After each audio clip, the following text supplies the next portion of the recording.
Hello guys, स्वागत है आपका अपने यूट्यूब चैनल सिविल ज्ञान सिटी में। तो फ्रेंड्स, ये प्रैक्टिस सेट चल रहा था सिविल के लिए। सिविल इंजीनियरिंग में जो जेईई का जितना भी एग्जाम्स है वो सब के लिए प्रैक्टिस सेट लेके आए हैं। ये तीसरा सेट है, तो बहुत ही इम्पोर्टेंट क्वेश्चन करा रहे हैं हम।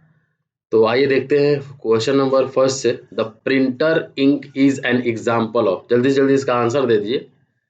जो प्रिंटर इंक होता है वो कौन सा फ्लूइड है? तो एक्चुअली जो इसका आंसर होगा वो थैक्सोट्रॉपिक सब्सटेंस होगा। थैक्सोट्रॉपिक सब्सटेंस जो है वो आपका नॉन न्यूटोनियन फ्लूइड ही है। ठीक है, इसका आंसर एक्चुअली देखा जाए तो नॉन न्यूटोनियन फ्लूइड और थैक्सोट्रॉपिक सब्सटेंस दोनों हो जाएगा। देखिए, लेकिन इसका जो इस क्वेश्चन का जो अप्रोप्रिएट आंसर है वो थैक्सोट्रॉपिक सब्सटेंस ही होगा। न्यूटोनियन फ्लूइड किसको बोलते हैं? उस टाइप का फ्लूइड जो कि न्यूटन्स लॉ ऑफ विस्कोसिटी को फॉलो करता है। उस टाइप का फ्लूइड जो कि न्यूटन्स लॉ ऑफ विस्कोसिटी को फॉलो करता है। ठीक है, न्यूटन्स लॉ ऑफ विस्कोसिटी को फॉलो करता है, मतलब जो शियर स्ट्रेस है directly proportional to velocity gradient होना चाहिए। ठीक है, उस टाइप के फ्लूइड को हम न्यूटोनियन फ्लूइड बोलते हैं। और अगर हम इसका एग्जाम्पल का बात करें तो इसमें कौन कौन सा एग्जाम्पल हो जाएगा? वाटर हो जाएगा, ठीक है, और आपका एयर हो जाएगा, पेट्रोल हो जाएगा, किरोसिन हो जाएगा। ये सब जो है एग्जाम्पल है आपका न्यूटोनियन फ्लूइड का। नॉन न्यूटोनियन फ्लूइड क्या होता है? उस टाइप का फ्लूइड जो कि न्यूटन्स लॉ ऑफ विस्कोसिटी को फॉलो नहीं करता है। न्यूटन्स लॉ ऑफ विस्कोसिटी को न्यूटन्स लॉ ऑफ विस्कोसिटी को फॉलो नहीं करता है, उस टाइप के फ्लूइड को हम बोलते हैं नॉन न्यूटोनियन फ्लूइड बोलते हैं। ठीक है, इसका अगर एग्जाम्पल का बात करें तो इसका अगर मतलब टाइप्स का बात करें तो डाइलेटेंट होता है, इसके बाद होता है सूडो प्लास्टिक होता है, सूडो प्लास्टिक फ्लूइड होता है। ठीक है, डाइलेटेंट सूडो प्लास्टिक फ्लूइड होगा, थाइक्सो ट्रॉपिक होगा। इसका पीडीएफ जो है टेलीग्राम ग्रुप में हम डाल देंगे। थैक्सोट्रॉपिक होगा, रिहोपैक्टिक होगा, रिहोपैक्टिक फ्लूइड होगा। इसके बाद होगा आपका बिंघम प्लास्टिक फ्लूइड होगा। बिंघम प्लास्टिक फ्लूइड जो हो जाएगा वो आपका प्रिंटर से इंक का एग्जांपल हो जाएगा। Bingham plastic, sorry, Newtonian law non Newtonian fluid का एग्जांपल हो जाएगा। इसका टाइप्स हो जाएगा। अब आते हैं हम डाइलेटेंट फ्लूइड में। डाइलेटेंट फ्लूइड का जो एग्जांपल हो जाएगा बटर हो जाएगा। क्विक सैंड जो है वो डाइलेटेंट फ्लूइड ही है। Quick sand, sugar in water, ये भी क्या है? शुगर इन वाटर, ये भी क्या है? डाइलेटेंट ही है। अब आते हैं हम सूडो प्लास्टिक का। तो सूडो प्लास्टिक का क्या एग्जांपल हो जाएगा? पेंट हो जाएगा, सूडो प्लास्टिक का पेंट्स हो जाएगा। लिपस्टिक जो हो जाएगा वो भी सूडो प्लास्टिक का एग्जांपल है। ब्लड और मिल्क, ये भी क्या है? सूडो प्लास्टिक का एग्जांपल है, ब्लड और मिल्क। थाइक्सोट्रॉपिक में क्या आ जाएगा? प्रिंटर इंक आ जाएगा। प्रिंटर्स इंक जो है वो आपका थाइक्सोट्रॉपिक में आ जाएगा। ठीक है, इसके बाद इनामल जो हम लोग पेंट यूज करते हैं वो किस में आ जाएगा? आपका थैक्सोट्रॉपिक में आ जाएगा। रिहोपैक्टिक में क्या आ जाएगा? Gypsum solution in water. Gypsum solution in water, ये किस में आ जाएगा? रिहोपैक्टिक में आ जाएगा। सॉल्यूशन इन वाटर, ये किस में आ जाएगा? रिहोपैक्टिक में आ जाएगा। बिंघम प्लास्टिक फ्लूइड का अगर हम बात करें तो सीवेज स्लज जो होगा, सीवेज स्लज और या टूथपेस्ट या फिर ड्रिलिंग मड, ये सब जो हो जाएगा, जेल जो हो जाएगा, बिंघम प्लास्टिक में हो जाएगा। ठीक है, तो इसका आई थिंक आपको यहाँ तक पूरा क्लियर हो गया होगा। ठीक है, इसका आंसर क्या हो जाएगा? थैक्सोट्रॉपिक होगा, ये नहीं होगा इसका आंसर, ये नहीं होगा, थैक्सोट्रॉपी हो जाएगा, ये इसका आंसर हो जाएगा।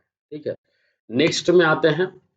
The point in the immersed body through which the resultant pressure of the liquid may be taken to act is known as. देखिए, मान लीजिए ये आपका वाटर के अंदर में ये पानी का ये ऊपरी सरफेस है, ये ऊपर का सरफेस है, इसको हम free surface of the liquid भी बोल सकते हैं। सबसे ऊपरी सरफेस को हम फ्री सरफेस भी बोल देते हैं, फ्री सरफेस ऑफ लिक्विड भी बोल देते हैं। यहाँ पे सबसे पानी के सबसे ऊपरी, तो पानी के अंदर में कोई बॉडी इमर्स्ड है, पानी के अंदर में कोई बॉडी इमर्स्ड है, तो इसका जो सेंटर ऑफ ग्रेविटी है वो जी होगा, और एक इसका सेंटर ऑफ प्रेशर होगा जहाँ पे कि पूरा जो रिजल्टेंट प्रेशर है वो एक्ट करेगा, तो इसको हम क्या बोलेंगे? सेंटर ऑफ प्रेशर बोलेंगे। मतलब सेंटर ऑफ प्रेशर एक ऐसा पॉइंट है जहाँ पे कि टोटल प्रेशर उस बॉडी का लगता है वहां पे। ठीक है, तो उसको हम बोलेंगे सेंटर ऑफ प्रेशर। ठीक है, टोटल प्रेशर अलग चीज है।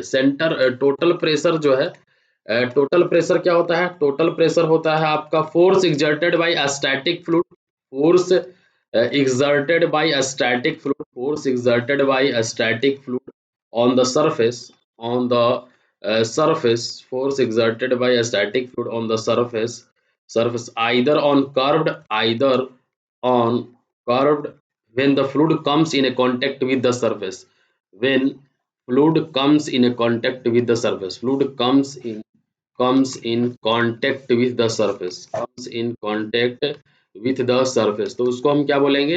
टोटल प्रेशर बोलेंगे। ठीक है, तो इसका आंसर यहाँ पे क्या हो जाएगा? सेंटर ऑफ प्रेशर इसका आंसर हो जाएगा। ठीक है, आते हैं नेक्स्ट क्वेश्चन में। ठीक है, सेंटर ऑफ प्रेशर इसका आते हैं नेक्स्ट क्वेश्चन में। Question number next question, for rotational and incompressible flow. Generally क्या होता है, क्वेश्चन में ई रोटेशनल देता है, लेकिन यहाँ पे रोटेशन ही हो रहा है। तो रोटेशन हो रहा है तो दो टाइप का फंक्शन दिया हुआ है, एक वेलोसिटी पोटेंशियल फंक्शन दिया हुआ है, एक स्ट्रीम फंक्शन दिया हुआ है। इसको डिनोट हमेशा हम लोग करते हैं फाई से और इसको डिनोट करते हैं साई से। ठीक है, ये वेलोसिटी पोटेंशियल फंक्शन है, ये स्ट्रीम फंक्शन है। तो रोटेशनल एंड इनकम्प्रेसिबल फ्लो के लिए जो आपका del square phi divided by del X square plus del square phi divided by del Y square not equals to zero होता है रोटेशनल के लिए। ई रोटेशनल के लिए बोलता है तो इक्वल्स टू जीरो हो जाता है, और उसी तरह इसमें भी होता है स्ट्रीम फंक्शन में। तो इसका आंसर क्या हो जाएगा? इसका आंसर जो हो जाएगा वो डी इसका आंसर हो जाएगा, ये इसका आंसर हो जाएगा del square phi not equals to zero square sine not equals to zero. ठीक है, अब देखिए ये जो वेलोसिटी पोटेंशियल फंक्शन होता है, इसमें अगर आप u का वैल्यू निकालिएगा तो क्या होता है? Del phi by del X होता है। ठीक है, del phi by del X होता है u का वैल्यू, और ये माइनस यहाँ पे लगाते हैं, और v अगर निकालेंगे, v का वैल्यू निकालेंगे तो minus del phi by del Y होगा, और उसी तरह अगर हम w वेलोसिटी कंपोनेंट निकालेंगे तो minus del phi by del Z होगा। ठीक है, और अगर हम बात कर लेते हैं स्ट्रीम फंक्शन साई का, तो स्ट्रीम फंक्शन साई में जो u इक्वल्स टू होगा, स्ट्रीम फंक्शन साई में अगर u का बात करें हम, तो minus del psi divided by del Y होगा, और v जो होगा वो क्या होगा? Del psi divided by del x होगा। ठीक है, तो ये चीज़ आप ध्यान रखिएगा। ठीक है, ये चीज़ आपको याद रखना है यहाँ पे। और आपको यहाँ पे हम तो बता दिए प्रॉपर्टीज में क्या होता है, ई रोटेशनल के लिए ये इक्वल्स टू जीरो होता है, जबकि रोटेशनल के लिए क्या होता है आपका? नॉट इक्वल्स टू जीरो होता है। तो इतना चीज़ आपको ध्यान रखना है। ठीक है, इसका आंसर आपको पता चल गया होगा। आते हैं नेक्स्ट क्वेश्चन में, an aeroplane works on. Aeroplane किस सिद्धांत पे काम करता है? एरोप्लेन किस सिद्धांत पे काम करता है? जल्दी जल्दी इसका आंसर आप बता दीजिए।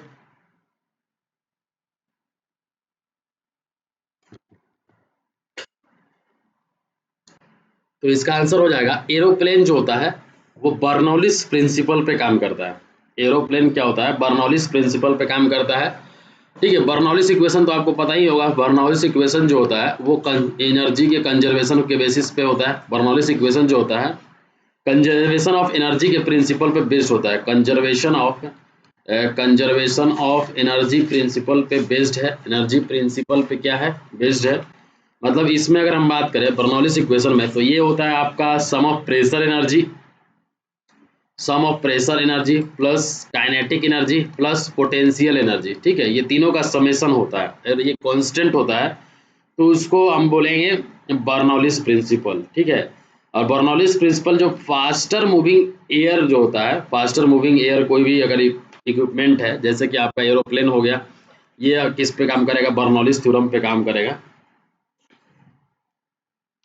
ठीक है, तो इसका आंसर बर्नौलिस प्रिंसिपल हो जाएगा। आते हैं नेक्स्ट क्वेश्चन में, for hydrostatic pressure measurement in a fluid at rest. देखिए, हाइड्रोस्टैटिक प्रेशर मेजरमेंट हम लोग करेंगे जब अगर फ्लूइड रेस्ट में होगा। सपोज दैट ये आपका फ्लूइड है, इसमें पानी भरा हुआ है और ये रेस्ट कंडीशन में है, मतलब इसमें का जो वेलोसिटी होगा वो जीरो होगा। ठीक है, वेलोसिटी जो है वो जीरो है, मतलब जो यहाँ पे टाउ इक्वल्स टू क्या होता है? Mu DV by D Y होता है। जब वेलोसिटी जीरो होगा तो ये भी क्या हो जाएगा? जीरो हो जाएगा, मतलब शियर स्ट्रेस जीरो हो जाएगा। जब फ्लूइड रेस्ट में होगा तो शियर स्ट्रेस क्या हो जाएगा? जीरो हो जाएगा। तो ये चीज़, ये डीवी बाई डी वाई जो है वो वेलोसिटी ग्रेडियंट है। तो फ्लूइड एट रेस्ट होगा तो ये आप याद रखिएगा, शियर स्ट्रेस जीरो हो जाएगा। आते हैं नेक्स्ट क्वेश्चन में, देखिए क्वेश्चन पढ़िए और इसका आंसर आप अपने से करने की कोशिश कीजिए। क्वेश्चन पढ़िए और इसका आप आंसर अपने से करने की कोशिश कीजिए।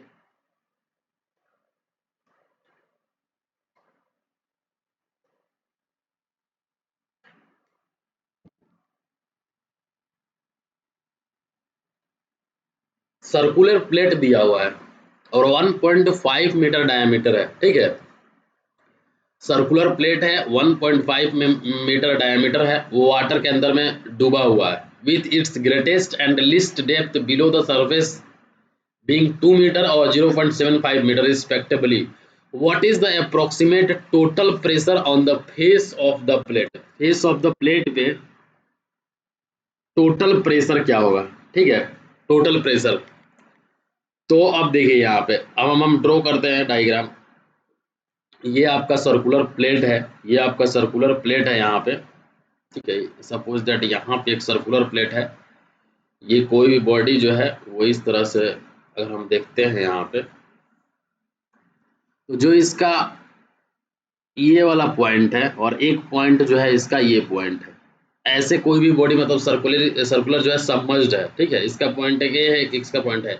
यहाँ से लेके यहाँ तक का जो हाइट दिया हुआ है, यहाँ से लेके जो यहाँ तक का हाइट दिया हुआ है 2 मीटर दिया हुआ है, और यहाँ से लेके जो यहाँ तक का हाइट दिया हुआ है वो 0.75 मीटर दिया हुआ है, ठीक है। और ये पानी से भरा हुआ है, ये पानी से भरा हुआ है। तो इसमें क्या निकालना है आपको, टोटल प्रेशर निकालना है। तो टोटल प्रेशर का फॉर्मूला होता है रो जी ए इंटू एच बार। टोटल प्रेशर जो होता है वो फोर्स एग्जर्टेड, अभी हम बताएं आपको उसी force exerted on the static surface पे के इक्वल होता है, ठीक है।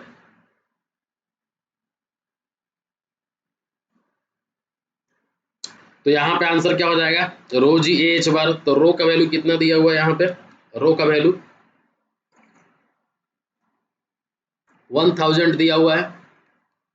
वाटर है तो वाटर का डेंसिटी कितना होता है 1000 पे, और जी का वैल्यू कितना हो जाएगा 9.81 हो जाएगा। एरिया कितना हो जाएगा π/4 इंटू डी स्क्वायर कितना हो जाएगा 1.5 स्क्वायर 1.5। एच बार कितना होगा यहाँ पे, मेन जो यहाँ पे ये है एच बार, जो सी जी होगा वही होगा एच बार। तो एच बार कितना हो जाएगा, दोनों को हम जोड़ देते हैं, जी 2 प्लस 0.75 डिवाइडेड बाई 2 कर देते हैं, तो इसका हाफ पोर्शन निकल जाएगा, ठीक है। तो 2.75/2 हो जाएगा, मतलब 1 पॉइंट आपका 3 और 1.375 हो जाएगा। तो यहाँ पे 1.375 पुट करेंगे तो जो टोटल प्रेशर फोर्स जो आ जाएगा यहाँ पे 23.84 किलो न्यूटन आएगा। मतलब इसको हम 24 लिख सकते हैं। तो इसका आंसर क्या आ जाएगा 24 किलो न्यूटन आ जाएगा, ठीक है। तो इसका ये आंसर हो जाएगा। आते हैं next question. An open U2 is containing mercury, ठीक है। और उसका जो उसमें जो मरकरी है और किरोसिन का स्पेसिफिक ग्रेविटी दिया हुआ 0.8, उसको उसमें डाल दिया गया, एक लिम्ब में डाल दिया गया। तो उसका लेंथ ऑफ द कॉलम जो है वो किरोसिन का 4 से 40 सेंटीमीटर है। तो level of mercury column in that limb is lowered approximately by how much, मतलब जो मरकरी का हाइट है वो कितना डिक्रीज करेगा अगर आप किरोसिन उसमें डालते हैं तो, ठीक है। तो यही निकालना है। जल्दी से जल्दी इसका आंसर आप अपने से बनाने की कोशिश कीजिए, तब हम बताते हैं इसको, ठीक है।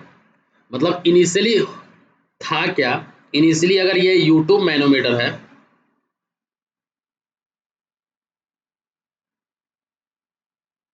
इस सब में मरकरी भरा हुआ था। यहाँ इस पोर्शन में क्या भरा हुआ था, मरकरी भरा हुआ है, ठीक है। मरकरी भरा हुआ है। यहाँ पे हम एक रिफरेंस पॉइंट ले लेते हैं, यहाँ पे हम एक रिफरेंस पॉइंट ले लेते हैं, ठीक है।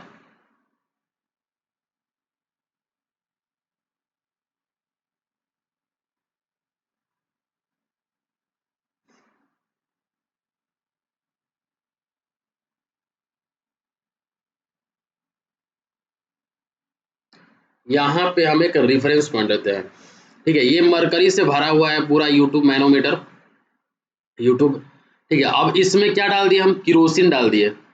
किरोसिन जैसे ही डाले, किरोसिन का डेंसिटी 0.8 आपका स्पेसिफिक ग्रेविटी दिया हुआ है। तो पूछ रहा है कि कितना जो है किरोसिन जब हम डालें यहाँ पे, तो यहाँ पे डालें तो सपोज दैट ये ऊपर में ही किरोसिन होगा, ऊपर में कितना केरोसिन दिया हुआ है, 40 सेंटीमीटर दिया हुआ है, ठीक है। जो केरोसिन दिया हुआ है वो 40 सेंटीमीटर है। इसमें पूछ रहा है आपका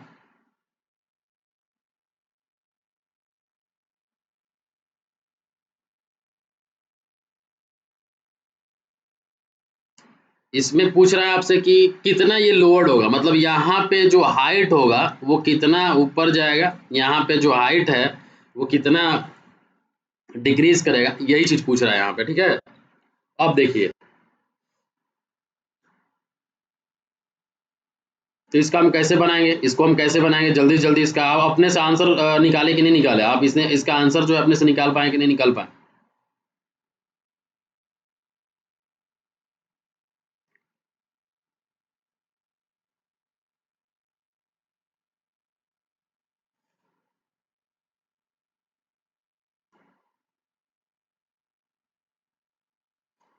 तो इसका हम सिंपली इक्वेशन लगा देंगे, सिंपली जो है इसमें हम इक्वेशन लगा देंगे। इसमें कौन सा इक्वेशन लगाएंगे, इसमें हम कौन सा इक्वेशन लगाएंगे, रो1 प्रेशर जो है वो दोनों तरफ का इक्वल होगा। आपको ये तो पता होगा कि लेफ्ट जो प्रेशर होता है ये बैलेंस होता है, मतलब लेफ्ट जो प्रेशर होगा वो राइट प्रेशर के बराबर होगा, तभी ये बैलेंस में रह पाएगा, ठीक है। तो प्रेशर लेफ्ट रो जी एच हो जाएगा, इधर भी क्या हो जाएगा, रो जी एच हो जाएगा। यहाँ पे हम रो1 H1 लिख दिए, यहाँ पे रो2 H2 लिख दिए, जी जी तो कैंसिल हो जाएगा। तो रो1 का वैल्यू क्या आ जाएगा, रो1 का वैल्यू सपोज दैट अगर रो1 में हम मरकरी मानते हैं तो 13.6 इंटू एच जो है उल्टा लिख दिया, राइट वाला लिख दिया, चलिए ठीक है कोई बात नहीं, 2H लिख दिया राइट की तरफ में, और जो इस तरफ होगा वो क्या हो जाएगा, आपका मरकरी हो जाएगा 0.8 इंटू 40 सेंटीमीटर हो जाएगा, ठीक है।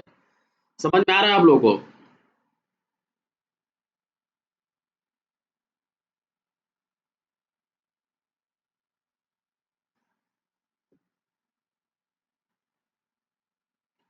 तो यहाँ पे जो 2H हो जाएगा, क्योंकि ये यहाँ पे जो डिक्रीज कर गया है, तो एक तरफ तो यहाँ H इस सेंटीमीटर जितना डिक्रीज करेगा नीचे आएगा, जितना ऊपर जाएगा उतना ही उतना को बैलेंस करेगा यहाँ पे, ठीक है। तो ये चीज आप ध्यान रखिएगा। तो यहाँ पे एच का जो वैल्यू अगर आप इससे कैलकुलेट करते हैं तो 1.2 सेंटीमीटर आ जाता है, ठीक है। एच का वैल्यू अगर आप कैलकुलेट करते हैं तो 1.2 सेंटीमीटर आ जाता है, क्योंकि देखिए इसमें का जो मरकरी है ऊपर की तरफ जाएगा, बैलेंस मेरा ये है, बैलेंस का जो पॉइंट है वो ये है। जैसे हम इसमें 40 सेंटीमीटर केरोसिन डालते हैं, जैसे हम इसमें 40 सेंटीमीटर, तो ये भी ऑक्युपाई करेगा यहाँ पे 40 सेंटीमीटर, तो ये ऑक्युपाई करेगा, तो ये ऊपर की तरफ ये लिम्ब जाएगा, ये 4 सेंटीमीटर, और ये नीचे वाला भी 1 सेंटीमीटर इसके नीचे रहेगा, तो 2H हो जाएगा, ठीक है। तो इसका आंसर क्या हो जाएगा, 1.2 सेंटीमीटर हो जाएगा। नेक्स्ट क्वेश्चन में आते हैं। स्ट्रीम फंक्शन दिया हुआ है psi equals to 3x square minus Y Q. अब आपको निकालना है वेलोसिटी कंपोनेंट, निकालना है u और v निकालना है, ठीक है। तो ये तो अभी हम तुरंत बताए हैं कि जब स्ट्रीम फंक्शन होता है तो u इक्वल्स टू क्या हो जाता है, del psi divided by del y होता है, और ये माइनस में हो जाएगा। तो del psi by del y निकालिएगा, मतलब इसका डिफरेंशिएशन करिएगा y के रिस्पेक्ट में, तो ये तो जीरो हो जाएगा, -3y² और एक माइनस पहले से था, तो ये पूरा अगर माइनस माइनस क्या हो जाएगा, प्लस हो जाएगा, तो क्या आ जाएगा 3y² हो जाएगा। उसी तरह अगर हम v निकालते हैं तो del psi by del x होगा, del psi by del x होगा, मतलब अगर इसका अगर हम बात करें तो 6x होगा, 6x होगा, ठीक है।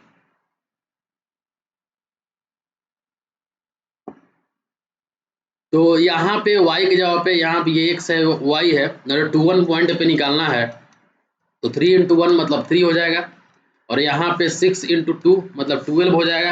अगर आप magnitude of velocity at point 21 पे निकालिएगा, मैग्नीट्यूड ऑफ वेलोसिटी अगर निकालते हैं तो क्या आ जाएगा, u² प्लस v² मतलब 12² प्लस 3² तो इसका वैल्यू निकालिएगा तो 12.37 आएगा। आप ऐसे भी अगर मान लीजिए अगर नहीं कैलकुलेट किए, डायरेक्टली ऑप्शन में देखें तो 12 से तो ज़्यादा ही होगा, तो डायरेक्टली आंसर क्या हो जाएगा, इसका आंसर बिना कैलकुलेट ये नहीं कैलकुलेट करना पड़ेगा आपको, डायरेक्टली 12.37 हो जाएगा इसका आंसर, ठीक है।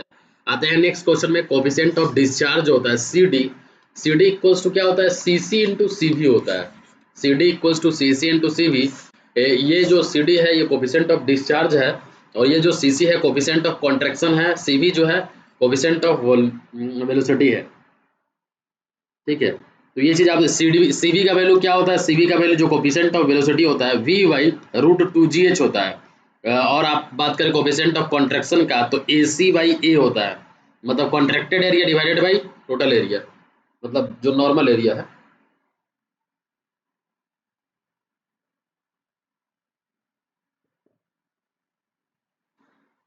ठीक है, तो इसका आंसर क्या हो जाएगा, CC इंटू CV हो जाएगा। आते हैं नेक्स्ट क्वेश्चन में, नेवियर स्टोक्स इक्वेशन दिया हुआ है, Navier Stokes equation the considered fluid forces are. तो नेवियर स्टोक्स इक्वेशन में हम लोग कौन कौन सा फ्लूइड फोर्सेस को कंसिडर करते हैं, नेवियर स्टोक्स इक्वेशन में हम लोग कौन कौन से फ्लूइड फोर्सेस को कंसिडर करते हैं। जल्दी से जल्दी इसका आंसर अगर आपको पता है तो बता दीजिए, जल्दी से जल्दी इसका आंसर सोच लीजिए क्या होगा इसका आंसर, जल्दी से जल्दी इसका आंसर जो है वो आप देख लीजिए क्या होगा। देखिए, तो जो नेवियर स्टोक्स इक्वेशन होता है इसमें 3 टाइप का फोर्सेस को कंसिडर करते हैं। नेवियर स्टोक्स इक्वेशन में ये हम लोग इसमें ग्रेविटी फोर्स को कंसिडर करते हैं, इसके बाद इसमें हम प्रेशर फोर्स को कंसिडर करते हैं, प्रेशर फोर्स को कंसिडर करते हैं, इसके बाद हम इसमें कंसिडर करते हैं विस्कस फोर्सेस को, विस्कस फोर्सेस को। ठीक है, ये तीनों फोर्सेस को जो है हम कंसिडर करते हैं आपका नेवियर स्टोक्स इक्वेशन में, तो ग्रेविटी, प्रेशर और विस्कस फोर्सेस में। ठीक है, तो ये चीज आपको पता होना चाहिए। आपका नेवियर स्टोक्स इक्वेशन, ईलर्स इक्वेशन में कौन कौन सा करते हैं, ईलर्स इक्वेशन में, ईलर्स इक्वेशन में कौन कौन से फोर्सेस को कंसिडर करते हैं, तो ईलर्स इक्वेशन में हम ग्रेविटी फोर्स को कंसिडर करते हैं और प्रेशर फोर्स के, ईलर्स है तो प्रेशर आएगा ही आएगा, ठीक है, प्रेशर फोर्स को कंसिडर करते हैं। नेवियर स्टोक्स पता चल गया, मतलब ग्रेविटी और प्रेशर के साथ साथ विस्कस फोर्स भी होगा, ठीक है। और रिनॉल्ड्स इक्वेशन होता है, रिनॉल्ड्स इक्वेशन में हम कौन कौन सा फोर्सेस को कंसिडर करते हैं, रिनॉल्ड्स इक्वेशन में हम कौन कौन से फोर्सेस को कंसिडर करते हैं, तो gravity, pressure force, viscous force और टर्बुलेंस फोर्स जो होता है उसको हम कंसिडर करते हैं रिनॉल्ड्स में। और न्यूटन्स इक्वेशन में सब फोर्सेस को कंसिडर करते हैं। न्यूटन्स में कौन कौन सा करेंगे, gravity force, pressure force, viscous force, turbulence force, compressible force, आपका सरफेस टेंशन फोर्स, ये सारे फोर्सेस को हम न्यूटन्स में कंसिडर करते हैं, ठीक है। तो ये चीज आप ध्यान रखिएगा, ये चीज आप ध्यान रखिएगा। तो इसका आंसर क्या हो जाएगा, लास्ट वाला हो जाएगा ग्रेविटी, प्रेशर और विस्कस फोर्स। ये क्वेश्चन देखते हैं, the Darcy Weisbach friction factor for computing friction loss in a pressure pipe depends upon. Darcy Weisbach जो फ्रिक्शन फैक्टर है उसमें जो फ्रिक्शन लॉस है वो किसके किसके ऊपर में डिपेंड करता है, ठीक है। तो आपको पता है फ्रिक्शन लॉस का जो फॉर्मूला होता है HF equals to FLV² divided by 2GD होता है, ठीक है। अब देखिए HF जो होता है इसमें जो फ्रिक्शन फैक्टर है F, इसमें जो फ्रिक्शन फैक्टर F है ये आपका फॉर्मूला क्या होता है, फ्रिक्शन फैक्टर अगर हम बात करें तो 64 डिवाइडेड बाई RE होता है लेमिनार फ्लो के लिए। मतलब देखिए रिनॉल्ड्स नंबर पे तो रिनॉल्ड्स नंबर तो होगा ही होगा इसका आंसर, तो रिनॉल्ड्स नंबर वाला जो भी होगा इसको हम कर सकते हैं। और रफनेस पे भी डिपेंड करता है, ठीक है, रफनेस पे भी डिपेंड करता है। तो इसका आंसर क्या हो जाएगा, Reynolds number and effective relative roughness हो जाएगा, ठीक है। ये आपका HF equals to FLV² divided by 2GD होता है, वो आपका डार्सिस वेसबैक इक्वेशन है जिससे आपकी head loss due to friction निकाल सकते हैं। और आपका डार्सिस वेसबैक में जो आपका friction factor 64 divided by RE करेंगे, इसको हम और भी एक तरीका से लिख सकते हैं, friction factor equals to 2 tau divided by ρv²। जो ये टाउ है वो आपका शियर स्ट्रेस है, टाउ जो है shear stress at the pipe wall, at the pipe wall हो जाएगा। और ये किस पे डिपेंड करेगा, फ्रिक्शन के ऊपर में भी डिपेंड करेगा, ठीक है। क्योंकि जो शियर स्ट्रेस होता है वो आपका शियर जो फोर्स होता है वो शियर स्ट्रेस इनटू एरिया होगा, और स्ट्रेस जो होगा आपका रिलेटिव रफनेस पर डिपेंड करेगा ही करेगा। तो इसका आंसर हो जाएगा Reynolds number and relative roughness, ठीक है। नेक्स्ट क्वेश्चन देखते हैं, नेक्स्ट क्वेश्चन आप अपने से एक बार बनाने का कोशिश कीजिए, इसके बाद हम इसको बताते हैं क्वेश्चन को। देखिए एक रिजर्वायर है जिससे कि एक from A reservoir water is drained through 2 pipes 10 centimetre and 20 centimetre diameter. एक 10 सेंटीमीटर एक 20 सेंटीमीटर के डायमीटर से हम लोग पानी को निकाल रहे हैं। The friction head loss in both the pipe is same, मतलब जो HF1 है वो HF2 के इक्वल है। The ratio of discharge through the larger pipe to that the smaller pipe. तो HF का जो फार्मूला होता है वो आपको पता होगा कि FL/Q² divided by 12.1 into D⁵ होता है। ये कांस्टेंट है, तो Q डायरेक्टली प्रोपोर्शनल टू हो जाएगा D⁵ हो जाएगा, ठीक है, क्योंकि ये इधर जाएगा। तो यहाँ पे जो Q2/Q1 निकालना है, और Q2 जो है आपका ratio of discharge to the larger pipe का डिस्चार्ज है, तो D2/D1 का पावर 5/2, मतलब D2 कितना हो जाएगा 20 डिवाइडेड बाई 10 का पावर 5/2, मतलब ये कितना हो जाएगा 2 हो जाएगा। 2 का पावर 5/2 कितना आ जाएगा, 2 का पावर 5/2 करेंगे तो 2 इंटू 2 इंटू 2 इंटू 2 इंटू 2 करेंगे, और इसका अंडर रूट करेंगे तो ये एक बाहर आ जाएगा, एक बाहर आ जाएगा, एक अंदर ही रह जाएगा, मतलब 4√2 हो जाएगा। तो इसका आंसर क्या आ जाएगा 4√2 हो जाएगा। आते हैं next question, nature of flow is determined by, ठीक है। तो नेचर ऑफ फ्लो हम लोग कैसे डिटरमाइन करते हैं। अगर आपको सेशन बढ़िया लग रहा है, अगर आप ठीक से देख रहे हैं, ठीक है, अगर आपको थोड़ा सा भी समझ में आ रहा है तो एक लाइक आप जरूर करिए प्लीज, जो भी है एक लाइक आपको लाइक करके ही जाइए यहाँ पे, और जितना हो सके जरूर से जरूर आप शेयर करिए, शेयर कर दीजिए, तभी आप इस पूरा सीरीज को हम कंटिन्यू रख पाएंगे, ठीक है, तभी थोड़ा सा मन लग पाएगा क्वेश्चंस वगैरह कराने में, क्योंकि और भी आप लोग के लिए बढ़िया बढ़िया क्वेश्चन कराने की कोशिश करेंगे।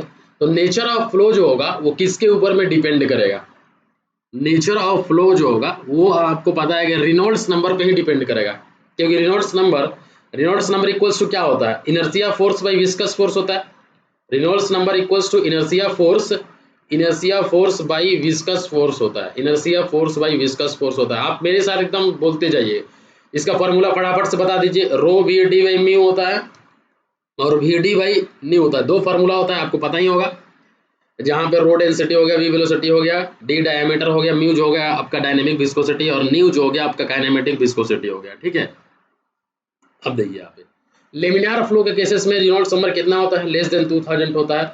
आपका अगर ट्रांजिशन फ्लो है तो 2000 से 4000 के बीच में होगा। अगर आपका टर्बुलेंट फ्लो है तो रेनॉल्ड्स नंबर कितना होता है, 4000 से ज़्यादा होता है टर्बुलेंट फ्लो के केसेस में। मतलब जो नेचर ऑफ फ्लो है वो रेनॉल्ड्स नंबर पे ही डिपेंड कर रहा है।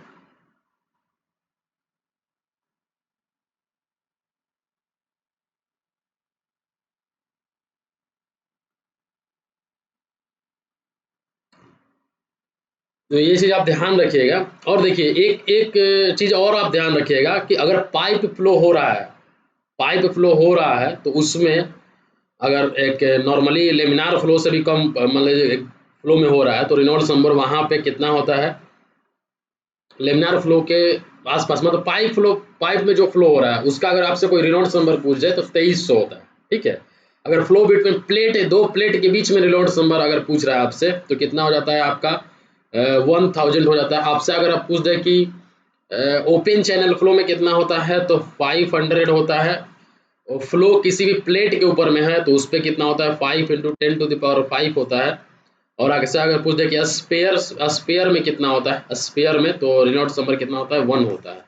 ये स्पेयर में हो गया, ये प्लेट के ऊपर में हो गया, ये ओपन चैनल में OCF में हो जाएगा, ओपन चैनल फ्लो में हो जाएगा, ये आपका पाइप फ्लो में हो जाएगा, ये फ्लो बिटवीन 2 पैरेलल प्लेट है उसके बीच में हो जाएगा, ठीक है। तो इतना चीज आप ध्यान रखिएगा। आते हैं नेक्स्ट क्वेश्चन में, when compare to a stream line body a bluff body will have, देखिए अब यहाँ पे समझिए बात को, ब्लफ बॉडी क्या होता है। स्ट्रीम लाइन बॉडी के बारे में तो आपको पता होगा कि जो आपका स्ट्रीम लाइन के अलोंग अगर फ्लो हो रहा है तो किसी भी ये में बॉडी में, तो वह स्ट्रीम लाइन बॉडी होगा। ब्लफ बॉडी क्या होता है, देखिए ब्लफ बॉडी को हम लोग कैसे डिफाइन करेंगे, वैसा बॉडी जिसका कि सरफेस स्ट्रीम लाइन के साथ में कोइंसाइड नहीं करेगा। अगर किसी भी फ्लो में हम अगर उसको डालते हैं तो उसका जो फ्लो है, उसका जो सरफेस है वो स्ट्रीम लाइन के साथ मैच नहीं कर रहा है, फ्लो जो हो जा रहा है वो सेपरेट हो जा रहा है सरफेस से, ठीक है। तो उस केसेस में जो प्रेशर होगा वो वेरी लार्ज हो जाएगा, ड्रैग ड्यू टू प्रेशर जो हो जाएगा वो वेरी लार्ज हो जाएगा, ठीक है, as compare to drag due to friction on the body. तो यहाँ पे हम क्या लिख सकते हैं, यहाँ पे हम क्या more pressure drag and less friction drag, more pressure drag and less friction drag, ठीक है। तो ये चीज इसका आंसर हो जाएगा। आप लिख भी सकते हैं ब्लॉक बॉडी क्या होता है। Block body is defined as that body which surface does not coincide with the streamline when placed in a flow, ठीक है, and then the flow is separated from the surface of the body much ahead of its trailing edge with the result of a very large wave formation, ठीक है। तो ये आपका block body के बारे में हो गया। तो इसमें प्रेशर ड्रैग जो होगा वो ज़्यादा हो जाएगा, ठीक है, और जो उसका फ्लूइड है वो सेपरेट हो जाएगा, तो और फ्रिक्शन ड्रैग वहाँ पे कम हो जाएगा, ठीक है। तो इसका आंसर बी हो जाएगा। नेक्स्ट क्वेश्चन देखते हैं। और rectangular channel section, if the critical depth is 2.0 meter then the specific energy at the critical depth is, specific energy क्या होगा वहां पे, ठीक है। अब देखिए specific critical specific energy, critical depth पे स्पेसिफिक एनर्जी क्या होता है। अब आप याद रखिएगा कि ईसी जो होता है क्रिटिकल डेप्थ रेक्टेंगुलर चैनल में 3/2 YC होता है। क्रिटिकल डेप्थ तो 2 मीटर दिया हुआ है तो 3/2 × 2 हो जाएगा। तो सिंपली इसका आंसर कितना आ जाएगा, 3 मीटर इसका आंसर हो जाता है, ठीक। मतलब जो क्रिटिकल स्पेसिफिक एनर्जी होता है, क्रिटिकल डेप्थ पे जो स्पेसिफिक एनर्जी होता है वो क्रिटिकल होता है, ठीक है। तो हम डायरेक्टली इसका डिफाइन क्या करना है, द लिख सकते हैं कि आप the specific energy corresponding to the critical depth is called critical specific energy. और रेक्टेंगुलर के लिए EC इक्वल्स टू 3/2 YC होता है। और क्रिटिकल डेप्थ अगर यहाँ तो क्वेश्चन में दे दिया हो, अगर नहीं दिया रहता तो इसका फॉर्मूला होता है Q²/G⁻⁴ रेक्टेंगुलर के लिए होता है। Q जो हो जाएगा आपका यूनिट जो हो जाएगा मीटर क्यूब पर सेकेंड पर मीटर में, और G तो आपको पता है कि 9.81 मीटर पर सेकेंड स्क्वायर होता है, ठीक है।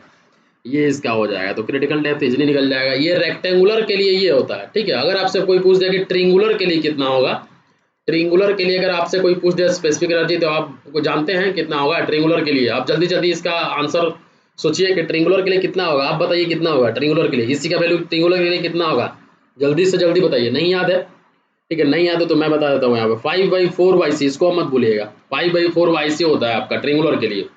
तीसरा नंबर आप फिर से आपसे पूछेंगे हम अभी, पाराबोला का बता दीजिए, बता दीजिए पाराबोला का कितना होता है। ये सब क्वेश्चन पूछ सकता है एग्जाम में। पाराबोला का क्रिटिकल स्पेसिफिक एनर्जी कितना होता है, जल्दी जल्दी इसका आंसर बता दीजिए आप। 4/3 YC होता है, 4/3 होता है, कंफ्यूज नहीं करना है। 3/2 रेक्टेंगुलर में, 5/4 आपका ट्रिंगुलर में, और आपका पाराबोला में 4/3 YC होता है, ठीक है। ये चीज आप ध्यान में रखिएगा। YC जो हो जाएगा आपका क्रिटिकल डेप्थ हो जाएगा। आते हैं नेक्स्ट क्वेश्चन में। देखिए एक रेक्टेंगुलर चैनल दे दिया हुआ है और वो बोल रहा है कि carrying a certain discharge at depth y0, the Froude number f0, then YC/y0 कितना होगा, ठीक है। अब आपको पता है कि फ्रॉड नंबर क्या होता है। फ्रॉड नंबर एक डायमेंशनलेस नंबर है। फ्रॉड नंबर क्या है, एक डायमेंशनलेस नंबर है जो कि क्या होता है, आप जल्दी जल्दी इसका बताइए formula. Inertia force by gravity force होता है। फ्रॉड नंबर क्या होता है, inertia force by gravity force होता है फ्रॉड नंबर। इसको और हम कैसे एक्सप्रेस कर सकते हैं, V/√GY, इसको ऐसे भी हम एक्सप्रेस कर सकते हैं, V/√GY ये होता है। देखिए rectangular channel carrying a certain discharge at depth y0 and Froude number f0, then YC/y0। तो YC इक्वल्स टू क्या हो जाएगा, YC जो होता है क्रिटिकल डेप्थ होता है और इसका फार्मूला होता है Q²/G⁻⁴ रेक्टेंगुलर चैनल के लिए, ठीक है, अभी हम बताए थे। और f0 यहाँ पे दिया हुआ है, f0 ये क्या हो जाएगा, V/√GY होगा। f0 फ्रॉड नंबर ही होगा। तो अब यहाँ पे कैलकुलेशन आप अगर करते हैं, कैलकुलेशन अगर आप करिएगा, ठीक है, तो √G अगर लिखते हैं तो V/f0 हम लिख सकते हैं। ये जो f0 है इधर आ गया, GY उधर चल गया, V/f0 हो गया, ठीक है। इतना दूर तक क्लियर है। अब यहाँ से G/y अगर सिर्फ हम कैलकुलेट करते हैं तो V² / f0 का स्क्वायर हो जाएगा, ठीक है। और यहाँ से अगर हम सिर्फ y अगर कैलकुलेट करते हैं तो क्या आ जाएगा, आप बताइए जल्दी जल्दी। V² डिवाइडेड बाई f0 का स्क्वायर इंटू G हो जाएगा, y का वैल्यू आ जाएगा। ये क्लियर है, यहाँ पे क्लियर है। अब देखिए v के जगह पे हम Q/y डाल देते हैं। v के जगह पे क्या डाल दिए, क्यू बाई, वेलोसिटी जो होता है ना वो डिस्चार्ज डिवाइडेड बाई एरिया होता है। तो ये एक्चुअली इसमें विड्थ कंसिडर हुआ है, तो इसलिए हम सिर्फ वाई डिवाइड कर देते हैं। तो भी यहाँ पे अगर हम वाई का वैल्यू निकालते हैं इस इक्वेशन से, यहाँ जगह नहीं है तो हम यहाँ लिख देते हैं। तो वाई का इक्वल्स टू क्या हो जाएगा, आपका हो जाएगा Q v equals to Q by Y put करिए, v equals to Q by Y, तो y इक्वल्स टू यहाँ पे Q square by F naught का स्क्वायर इंटू जी का पावर 1/3। ये आप कैलकुलेट करिएगा ये वाला वैल्यू डाल के इसमें, तो आपको यही मिलेगा। ठीक है, यही मिलेगा आपको। ठीक है, तो यहाँ से मिल जाएगा। तो y का वैल्यू इतना आ जाएगा। इसको हम इक्वेशन 1 ले लिए, इसको हम इक्वेशन ले लिए। अब हमको क्वेश्चन में क्या पूछ रहा है, y C by Y naught पूछ रहा है। तो y c equals to q square by g का पावर 1/3 ये होता है, क्यू स्क्वायर बाई जी का पावर 1/3 होता है। ठीक है, अब ये दोनों को ये y c divided by Y naught करिएगा, y c divided by Y naught करिएगा, इसको वाई नॉट ले लीजिएगा। तो y c q square by g का पावर 1/3 और q square by F naught का पावर 1/3 हो जाएगा। तो आप देखिएगा अगर आप दोनों को डिवाइड करिएगा, क्यू 0 बाई जी का पावर 1/3 को divided by Q square by F naught का स्क्वायर इंटू जी का पावर 1/3, इसको अगर आप करते हैं तो इसको आपको directly Y C by Y naught जो आ जाएगा वो एफ नॉट का पावर 2/3 आ जाएगा। ये आपको आंसर आ जाएगा, आप कैलकुलेट करके देख भी लीजिए। ठीक है, नेक्स्ट क्वेश्चन देखते हैं हम।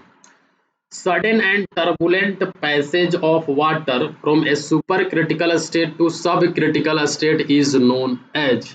ठीक है, अब देखिए अगर कोई भी अगर वाटर जो है वो सुपर क्रिटिकल स्टेट से सब क्रिटिकल स्टेट में जाता है तो उसको हम बोलते हैं हाइड्रोलिक जंप बोलते हैं।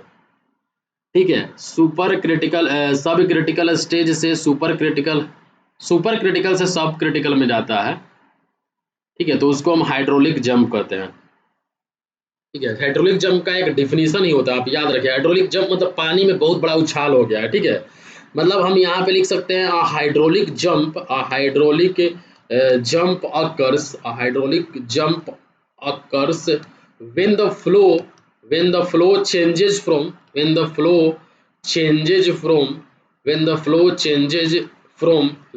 changes from a supercritical flow to super. बहुत ही बढ़िया बढ़िया क्वेश्चन करा रहे हैं, ये नहीं कि फुद्दू टाइप का क्वेश्चन नहीं करा रहे हैं, एकदम बढ़िया बढ़िया क्वेश्चन करा रहे हैं। ठीक है, तो यहाँ पे क्वेश्चन का लेवल जो है इसी टाइप का क्वेश्चन जो है एग्जाम में पूछेगा। तो ये जो है अनस्टेबल फ्लो हो गया, ये सुपर क्रिटिकल जो फ्लो हो गया ये अनस्टेबल फ्लो हो गया। इससे अगर आप सब क्रिटिकल स्टेज में जाते हैं, अब इससे अगर आप सब क्रिटिकल स्टेज फ्लो में जाते हैं, स्टेबल फ्लो में जाते हैं, तो इसमें क्या आ जाएगा, आपको हाइड्रोलिक जंप होगा। इसमें क्या हो जाएगा, मतलब एक तरह से बोल सकते हैं कि वाटर लेवल में सडन राइज हो रहा है। वाटर जो लेवल है ना, एक बाइक जो है बढ़ जा रहा है, सडन राइज हो जा रहा है। वाटर लेवल जो है वो सडन राइज हो जा रहा है। ठीक है, तो वहां पे हाइड्रोलिक जंप अकर हो जाएगा। तो ये इसका जो डिफिनेशन हो जाएगा यही हो जाएगा, हाइड्रोलिक जंप इसका आंसर हो जाएगा। दोस्तों अभी तक आपने सिविल ज्ञान सिटी चैनल को सब्सक्राइब नहीं किया हुआ है तो जरूर से जरूर कर लीजिए। ठीक है, नीचे में सिविल ज्ञान सिटी सब्सक्राइब बटन होगा, उसको जरूर दबा लीजिए और लाइक करके ही जाइएगा आप। ठीक है, देख रहे हैं अगर आप पूरा तो लाइक करके ही जाइएगा। अब देखते हैं यहाँ पे, if A submerged body is in unstable equilibrium, अगर कोई भी सबमर्ज्ड बॉडी है वो अनस्टेबल इक्विलिब्रियम में है तो वो किस पॉइंट को फॉलो करेगा। देखिए यहाँ पे आप ध्यान दीजिएगा, सबमर्ज्ड जब बॉडी का बात हो जाता है, सबमर्ज्ड बॉडी के बाद फ्लोटिंग बॉडी के बात होता है, तो उसमें अगर फ्लोटिंग बॉडी का बात होता, फ्लोटिंग बॉडी अगर फ्लोट कर रहा है तो उसमें हम मेटा सेंटर को ला देते बीच में, मेटा सेंटर को हम यहाँ पे ला देते इस कंसेप्ट में। लेकिन यहाँ पे सबमर्ज्ड बॉडी की बात होता है तो हम मेरा काम सिर्फ बायोन्सी और ग्रेविटी से ही हो जाएगा, और ये भी अनस्टेबल में है। तो सबमर्ज्ड बॉडी मतलब पानी के अंदर पूरा तरह से डूबा हुआ है, और ये अनस्टेबल। देखिए स्टेबल अगर होता है तो बीजी होता है, स्टेबल होगा मतलब अपने काम में बीजी है तो जी याद रखिएगा आप। लेकिन अगर अनस्टेबल होता है तो बी और जी का पोजीशन ऐसे नहीं रहेगा, जी भी हो जाएगा। ठीक है, मतलब अगर अनस्टेबल होगा तो जी भी हो जाएगा, मतलब सेंटर ऑफ ग्रेविटी बायोन्सी जो है बिलो सेंटर ऑफ ग्रेविटी हो जाएगा। तो इसका आंसर क्या हो जाएगा, ए हो जाएगा। ठीक है, ये याद रखिएगा इसका। अगर यही यहाँ पे आपको फ्लोटिंग बोल देता तो एम जी बी याद रखते, एम जी बी ये जो है स्टेबल का है, अब अनस्टेबल का तो आप बढ़िया से समझ लीजिए कि इधर उधर कर दीजिए, आप अनस्टेबल हो जाएगा, एम को इधर ला दीजिए, ये स्टेबल के लिए है। फ्लोटिंग बॉडी में ये है आपका सबमर्ज्ड बॉडी में स्टेबल के लिए, अनस्टेबल के लिए ये हो जाएगा, अनस्टेबल के लिए ये हो जाएगा। तो ये चीज़ आपको ध्यान रखना है, ठीक है, ये चीज़ आपको ध्यान रखना है। तो न्यूट्रल में क्या होगा, न्यूट्रल में दोनों एक पोजीशन पे आ जाएगा, तो ये इसका ये हो जाएगा। आते हैं नेक्स्ट क्वेश्चन में, a jet of water issues from a nozzle with a velocity of 20 metre per second, ठीक है, वेलोसिटी जो दिया हुआ है वो 20 मीटर पर सेकेंड दिया हुआ है। Jet of water impinges normally on a flat plate moving away from it at 10 metre per second, और जो प्लेट है जिसपे कि पानी का फुहारा जा रहा है, पानी का जो जेट जा रहा है, उसका वेलोसिटी, प्लेट का जो वेलोसिटी है वो 10 मीटर पर सेकेंड दिया हुआ है, और sectional area of the jet दिया हुआ है आपका 0.02 मीटर स्क्वायर दिया हुआ है। डेंसिटी जो दिया हुआ है 1000 kg पर मीटर स्क्वायर दे दिया। अब फिगर उगर के चक्कर में छोड़िए, वैसे में आपको बहुत ज़्यादा डिफिकल्ट लगेगा। तो एफ इक्वल्स टू सिंपली आप याद रखिए कि रो ए भी माइनस यू स्क्वायर होता है, रो ए भी माइनस, जहाँ भी है फोर्स जेट का फॉर्मूला दे देता है, अब यही फॉर्मूला याद रखिए, रो ए भी स्क्वायर, अगर यू का वैल्यू नहीं दिया होगा तो रो ए भी स्क्वायर डायरेक्ट लगाइएगा, तो रो का वैल्यू 1000 हो जाएगा, एरिया का वैल्यू 0.02 हो जाएगा, भी माइनस यू, भी का वैल्यू कितना हो जाएगा, भी का वैल्यू 20 माइनस 10 का होल स्क्वायर, तो यहाँ से आपको जो आएगा आंसर 2000 न्यूटन आ जाएगा, ठीक है। तो इसका आंसर क्या हो जाएगा 2000 न्यूटन, ये इसका आंसर हो जाएगा। आते हैं नेक्स्ट क्वेश्चन में, in a centrifugal pump casing the flow of water leaving the impeller is, देखिए सेंट्रीफ्यूगल पंप के केसिंग में अगर पानी जो है वो इम्पेलर से बाहर निकल रहा है, ठीक है, तो उसमें कोई भी जो, अगर ये मान लीजिए सपोज दैट ये आपका क्या होगा, आपका सेंट्रीफ्यूगल ये पंप हो गया, सेंट्रीफ्यूगल पंप हो गया, ये इस तरह से इसका वेल लगा रहता है, ठीक है। इसमें का जो केसिंग होता है वो आपका केसिंग कुछ इस तरह से रहता है, केसिंग जो रहता है आपका कुछ इस तरह से रहता है, ठीक है। और यहाँ पे क्या रहता है, इधर से आपका सक्शन पाइप जुड़ा रहता है, इस इम्पेलर के बीच से जो है ये आपका यहाँ पे सक्शन पाइप जो कि पानी के अंदर ही रहता है, ठीक है। यहाँ पे अगर आप ये देख लेते हैं तो ये आपका सम्प जैसे हो गया, पानी जहाँ से ले रहा है सम्प हो गया ये, ठीक है। ये आपका यहाँ का वाला जो पोर्शन हो गया ये क्या हो गया, फुट वाल्व हो गया, फुट वाल्व और स्ट्रेनर ही बोल सकते हैं, पानी को जो छान के ऊपर की तरफ ले जाता है, स्ट्रेनर वाल्व। सेंट्रीफ्यूगल पंप का आप देखे होंगे, अगर नहीं देखे होंगे तो आप देख लीजिएगा, सेंट्रीफ्यूगल पंप का सिविल ज्ञान सिटी चैनल में आपको शॉर्ट वीडियोस में सेंट्रीफ्यूगल पंप का बढ़िया से मिलेगा, आप शॉर्ट वीडियो आपको उससे ऐसा समझ में आएगा कि कोई दिक्कत ही नहीं होगा। देखिए सेंट्रीफ्यूगल पंप का एक जो पाइप है वो फुट वाल्व में जुड़ा रहता है, मतलब पानी में रहता है, पानी में रहता है, और एक जो है पानी को बाहर डिलीवरी करता है, एक सक्शन से पानी लेता है, इस यहाँ से डिलीवर करता है, ठीक है। ये इसके ऊपर जो लगा रहता है वो केसिंग होता है, केसिंग होता है, ये आपका आई ऑफ पंप बोल सकते हैं, आई ऑफ पंप बोल सकते हैं। यहाँ से लेके यहाँ तक के बीच का जो हाइट होता है इसको हम बोलते हैं सक्शन हाइट, और यहाँ से लेके यहाँ तक के बीच के हाइट को बोलते हैं हम डिलीवरी हाइट बोलते हैं, ठीक है। ये टोटल हेड हो जाएगा, यहाँ से लेके यहाँ तक जो होगा टोटल हेड हो जाएगा, ये डिलीवरी पाइप हो जाएगा, ये केसिंग बता ही दिया हम, ये केसिंग हो गया। ये आपका होता है इम्पेलर होता है, ये इम्पेलर होता है, ठीक है, ये इम्पेलर होता है। यहाँ से पानी इसको क्या करता है, ऊपर की तरफ खींचता है, पानी ऊपर की तरफ खींचता है। ये मेन पार्ट हो गया आपका सेंट्रीफ्यूगल पंप का, ठीक है। ये सेंट्रीफ्यूगल पंप क्या पूछ रहा है, in a centrifugal pump casing the flow of water leaving the impeller, इसमें देखिए कोई अलग से कोई फोर्स नहीं लगाता है, ये पानी ऊपर से अपने आप निकालता है और इसको घुमा के ऊपर की तरफ खींच देता है सेंट्रीफ्यूगल एक्शन के थ्रू। तो इसमें डायरेक्टली बोल सकते हैं फ्री वोर्टेक्स मोशन, मतलब कोई बाहर से कोई वोर्टेक्स, मतलब इसको फोर्स नहीं दे रहा है मोशन को ऊपर ले जाने के लिए, तो फ्री वोर्टेक्स मोशन ही हो जाएगा यहाँ पे, ठीक है। और सेंट्रीफ्यूगल पंप आपका एक reverse of inward radial flow reaction turbine के रूप में भी काम करता है, ठीक है। तो ये चीज आप ध्यान रखिएगा, सेंट्रीफ्यूगल पंप जो होता है आपको यहाँ पे, तो इसका आंसर क्या हो जाएगा, फ्री वोर्टेक्स मोशन हो जाएगा, इसका आंसर जो हो जाएगा आपका यहाँ पे फ्री वोर्टेक्स मोशन हो जाएगा, ठीक है।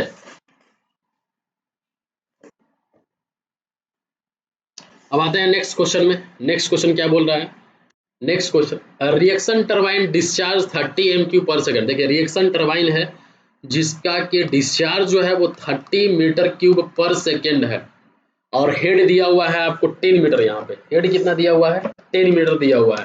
हेड जो है 10 मीटर दिया हुआ है। ओवरऑल जो इफिशियंसी है वो 92% है। ओवरऑल इफिशियंसी जो है वो 92% है। हेड जो है 10 मीटर। बहुत ही बढ़िया बढ़िया क्वेश्चन करा रहे हैं, बहुत ही बढ़िया बढ़िया क्वेश्चन करा रहे हैं। ठीक है, तो एक बार लाइक तो बनता है, लाइक कर दीजिए आप लोग। और जितना भी लोग देख रहे हैं सब, अगर कोई नया है तो जरूर जरूर सब्सक्राइब कर लीजिए। रो जी क्यू एच एन, ये होता है आपका power developed in reaction turbine. ये जो होता है आपका क्या होता है, power developed in reaction turbine. Power developed in reaction turbine, power developed in reaction turbine. अपने से पहले बना के देख लीजिए, पॉज करके वीडियोस को अपने से बना के देख लीजिए, इसके बाद इसका आंसर देखिएगा। रो जी क्यू एच एन, ठीक है। ये वाट में आएगा, किलोवाट में कन्वर्ट करना है तो 1000 से आपको डिवाइड करना पड़ेगा। रो जो होता है वो डेंसिटी ऑफ वाटर, कितना दिया हुआ है डेंसिटी, डेंसिटी तो पानी का होता ही है 1000। इसके बाद 9.81 जी का वैल्यू होता है 9.81, ठीक है। और अब हम बात कर लेते हैं आपका क्यू का, तो क्यू का वैल्यू कितना दिया हुआ है, 30 दिया हुआ है। और आपका हम बात कर लेते हैं एच का, तो एच का वैल्यू दिया हुआ है 10 इंटू 0.92। अगर हमको किलोवाट में चाहिए तो 1000 से डिवाइड कर लीजिए, तो इसका आंसर क्या आ जाएगा, 2707.6 किलोवाट आ जाएगा। दिया हुआ है किसी में 2707 किलोवाट हो जाएगा इसका आंसर, ठीक है। नेक्स्ट क्वेश्चन देखते हैं। Next question, which of the following is known as feeding बोतल टेक्निक। फीडिंग बोतल मतलब ऐसा टाइप का टेक्निक है इरिगेशन का, जिस जैसे कि आप बोतल लेके आप हर खेत में जा रहे हैं, उस टाइप का अगर ये है टेक्निक है, तो उसमें हम लोग कौन सा जो फीडिंग बोतल टेक्निक है, इसमें हम लोग किसको बोलेंगे। तो देखिए, जो ड्रिप इरिगेशन होता है, जो ड्रिप इरिगेशन होता है उसको हम लोग बोलते हैं फीडिंग बोतल टेक्निक होता है। इरिगेशन में भी बहुत सारा मेथड है। इरिगेशन जो होता है, जो artificial application of water in the field, ठीक है, उसमें भी बहुत सारा मेथड है। जैसे कि आपका फ्री फ्लडिंग मेथड है, बॉर्डर फ्लडिंग मेथड है, चेक फ्लडिंग मेथड है, बेसिन फ्लडिंग है, फोरो इरिगेशन है, स्प्रिंकल इरिगेशन है, ड्रिप इरिगेशन है, ठीक है। मतलब फीडिंग बोतल टाइप में अगर हम इरिगेशन की बात करें, मेथड ऑफ इरिगेशन का बात करें तो क्या है, फ्री फ्लडिंग है, फ्री फ्लडिंग है, ठीक है, फ्री फ्लडिंग है, ठीक है। फ्री फ्लडिंग मेथड हो गया आपका, बॉर्डर फ्लडिंग मेथड हो गया, बॉर्डर फ्लडिंग मेथड हो गया। सबके बारे में आपको पता होना चाहिए। बॉर्डर फ्लडिंग हो गया, free flooding, border flooding, check flooding हो जाएगा, चेक फ्लडिंग हो जाएगा, चेक फ्लडिंग हो जाएगा, ठीक है। बेसिन फ्लडिंग हो जाएगा, बेसिन फ्लडिंग, बेसिन फ्लडिंग। फोरो इरिगेशन होगा, फोरो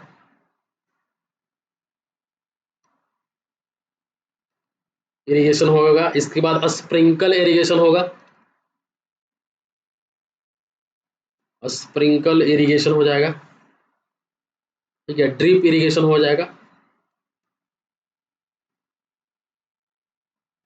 ठीक। इस ये सब जो मेथड है, मेथड ऑफ इरिगेशन है। अब यहाँ पे जैसे कि फॉरो मेथड दिया हुआ है, तो फॉरो इरिगेशन क्या होता है, जल्दी जल्दी इसका इसका तो आंसर एक्चुअली ड्रिप इरिगेशन हो जाएगा, ठीक है। तो फॉरो मेथड में होगा क्या कि जो आपका फील्ड है, जो आपका ये फील्ड है, ठीक है, एक सीरीज ऑफ फॉरोज हम यहाँ पे प्रोवाइड कर देते हैं, ठीक है, सीरीज ऑफ फॉरोज प्रोवाइड कर देते हैं। उसके थ्रू जैसे कि आपका स्मॉल और पैरेलल चैनल, देखो छोटा छोटा चैनल टाइप का हम बना देते हैं, जिससे कि पानी जाता है इधर की तरफ, ठीक है। तो उसी को हम लोग बोलेंगे फॉरो इरिगेशन। स्प्रिंकल इरिगेशन किसको बोलते हैं हम लोग, स्प्रे के रूप में। स्प्रे जैसे कि, जैसे आप सैलून वगैरह में देखे होंगे, जब चेहरा पे पानी मारते हैं तो वहाँ पे उस टाइप का जो इरिगेशन आप करिएगा तो उसी टाइप का होता है। वाटर जो अप्लाइड होता है वो इन फॉर्म ऑफ स्प्रे होता है, ठीक है। ये आपका लाइट सॉइल के लिए अप्लीकेबल है। फोरो इरिगेशन जो होता है लाइट सॉइल के लिए अप्लीकेबल होगा। और मेनली जो होता है आपका चाय, कॉफ़ी, वेजिटेबल्स, इस तरह का जब हम लोग खेती करते हैं तो उसमें हम स्प्रिंकल इरिगेशन करते हैं, ठीक है। और ये जो फोरो इरिगेशन होता है वो आपका फ्लैट ग्राउंड के लिए अप्लीकेबल होता है। तो इसका आंसर एक्चुअली हो जाएगा ड्रिप इरिगेशन, ठीक है। इसका आंसर जो हो जाएगा फीडिंग बोतल टेक्निक जो होगा वो आपका ड्रिप इरिगेशन हो जाएगा, क्योंकि ये इसको हम ट्रिकल इरिगेशन भी बोल सकते हैं। इसको हम क्या बोलते हैं, ट्रिकल इरिगेशन भी बोलते हैं, ठीक है। ये आपका रो क्रॉप्स और ओवरचार्ज के लिए ये ड्रिप इरिगेशन अप्लीकेबल होता है। ये डायरेक्टली जो होता है रूट जोन में जाता है, डायरेक्टली कहाँ जाएगा, रूट जोन में जाएगा। और यहाँ पे लॉसेस जो होगा वो मिनिमम होगा due to evaporation and percolation जो है, यहाँ पे जो लॉसेस होगा वो क्या होगा, मिनिमम होगा। ठीक है, ये चीज आपको ध्यान रखना है। बॉर्डर फ्लडिंग में क्या हो जाएगा, लैंड को हम लोग एक नंबर ऑफ स्ट्रिप्स में डिवाइड कर देंगे। यही अगर लैंड है तो इसको स्ट्रिप्स में डिवाइड करके हम पानी प्रोवाइड करेंगे, तो उस टाइप ऑफ फ्लडिंग को हम बॉर्डर फ्लडिंग बोलते हैं। ठीक है, फ्री फ्लडिंग में हम एकाएक मतलब बहुत ज़्यादा पानी हम वो डायरेक्टली जो है स्प्रेड कर देंगे उसके ऊपर में, तो आपका बॉर्डर फ्लडिंग हो जाएगा। ठीक है, तो ये सारा फ्लडिंग हो गया, ये सारा इरिगेशन हो गया। अब आते हैं नेक्स्ट क्वेश्चन में। The transplant of rice require 10 days. ठीक है, 10 दिन जो है वो आपका ट्रांसप्लांटेशन ऑफ राइस रिक्वायर्ड है। डेप्थ ऑफ वाटर जो है दिया हुआ है वो दिया हुआ है 48 centimetre. During transplantation there is an effective rainfall. Effective जो रेनफॉल का जो वैल्यू दिया हुआ है वो कितना दिया हुआ है, 8 सेंटीमीटर दिया हुआ है। ड्यूटी ऑफ इरिगेशन पूछ रहा है। ठीक है, तो देखिए इसका फॉर्मूला होता है delta equals to 8.64 into B by D होता है। तो यहाँ से अगर आप ड्यूटी निकालिएगा तो 8.64 into B divided by delta, मतलब यहाँ पे 8.64 बी जो बेस पीरियड है वो 10 दिन दिया हुआ है, डिवाइडेड बाई डेल्टा का वैल्यू दिया हुआ है आपका 48 सेंटीमीटर माइनस 8 सेंटीमीटर। क्योंकि 8 जो सेंटीमीटर है वो ऑलरेडी क्या है, बारिश हो गया है, मतलब ये 8 सेंटीमीटर हमको अब देना नहीं पड़ेगा, मतलब 48 माइनस 40 सेंटीमीटर देना पड़ेगा, मतलब 0.40। और यहाँ से जब आप वैल्यू कैलकुलेट करिएगा तो 216 हेक्टेयर पर क्यूबिक मीटर ये आ जाएगा, तो 216 इसका आंसर हो जाएगा। नेक्स्ट क्वेश्चन देखते हैं। Quantity of water retained, quantity of water retained by the sub soil against gravity. देखिए रिटेन्ड बोल रहा है तो मतलब स्पेसिफिक रिटेंशन का बात हो रहा है। इल्ड बोलता है मतलब पानी बाहर एक्सट्रैक्ट कर रहे हैं तो स्पेसिफिक इल्ड हो जाता है। ठीक है, स्पेसिफिक इल्ड हो जाता है। आपको ये भी पता है कि स्पेसिफिक इल्ड SY से डिनोट करते हैं, स्पेसिफिक रिटेंशन को हम SR से डिनोट करते हैं। कितना पानी निकाल रहे हैं, कितना पानी रिटेंड कर रहा है, ये SR होता है। कितना पानी निकाल रहे हैं, ये SY होता है। ठीक है, तो ये दोनों में अगर रिलेशन की बात करें तो SY प्लस SR जितना पोरोसिटी में भरा होगा वो या तो रिटेंड करेगा फिर बाहर निकलेगा। तो N इक्वल्स टू, ये आप रिलेशन याद रखिएगा, SY plus SR equals to N होता है। देखिए अब next question. The channel after obtaining its section and longitudinal slope will be said to be in. ठीक है, तो देखिए लेसिस थ्योरी से ये कंसेप्ट आता है कि अगर आपका जो चैनल है वो obtaining its section and longitudinal slope दोनों, मतलब जो सेक्शन और लॉन्गिट्यूडनल स्लोप है दोनों अगर आपका आ जाता है तो उसमें कौन सा रिजिम कंडीशन होगा, फाइनल रिजिम कंडीशन होता है। एक्चुअली जो लेसिस थ्योरी होता है, लेसिस थ्योरी जो है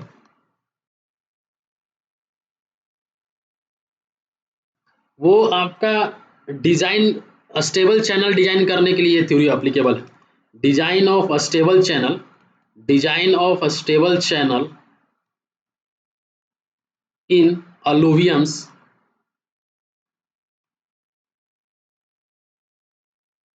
ठीक है, और ये जो कैनेडिस थ्योरी का ड्रॉबैक है इसको हटा के ये एक नया थ्योरी लाया है। ठीक है, तो इस थ्योरी के हिसाब से 3 टाइप का कंडीशन बोला गया है। एक आपका ट्रू रिजिम कंडीशन, एक आपका है ट्रू रिजिम कंडीशन, दूसरा जो नंबर है वो है आपका initial regime condition, initial regime condition है, इनिशियल रिजिम कंडीशन है, और एक लास्ट जो नंबर है वो है आपका फाइनल रिजिम कंडीशन है। फाइनल रिजिम कंडीशन है जो कि इसका आंसर हो जाएगा, मतलब इस क्वेश्चन में इसका जो आंसर हो जाएगा फाइनल रिजिम कंडीशन हो जाएगा।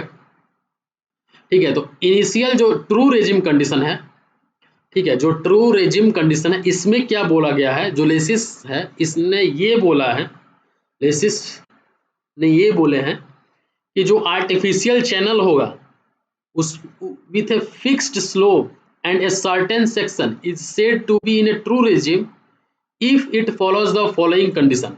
इसमें क्या कंडीशन होगा, ट्रू रेजिम में डिस्चार्ज कांस्टेंट होना चाहिए, क्यू जो होगा कांस्टेंट होना चाहिए, फ्लो यूनिफॉर्म होना चाहिए, फ्लो जो होगा वो यूनिफॉर्म होना चाहिए, फ्लो यूनिफॉर्म होना चाहिए, सिल्ट चार्ज एंड ग्रेड जो होना चाहिए वो कांस्टेंट होना चाहिए। ठीक है, समझ रहे हैं। ट्रू रिजिम कंडीशन में लेसिस ने क्या बोला है कि जो डिस्चार्ज है वो कांस्टेंट होना चाहिए, फ्लो यूनिफॉर्म होना चाहिए, सिल्ट चार्ज एंड ग्रेड जो होना चाहिए वो कांस्टेंट होना चाहिए, ठीक है।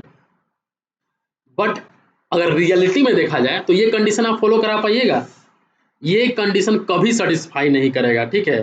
तो we never get a true regime condition, ठीक है।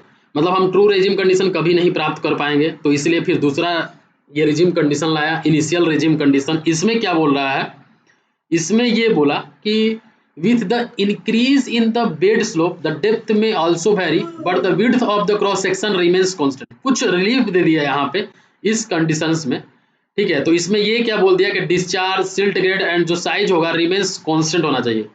इसमें सिर्फ बोल दिया कि डिस्चार्ज कांस्टेंट होगा, फ्लो के बारे में उतना नहीं बोला।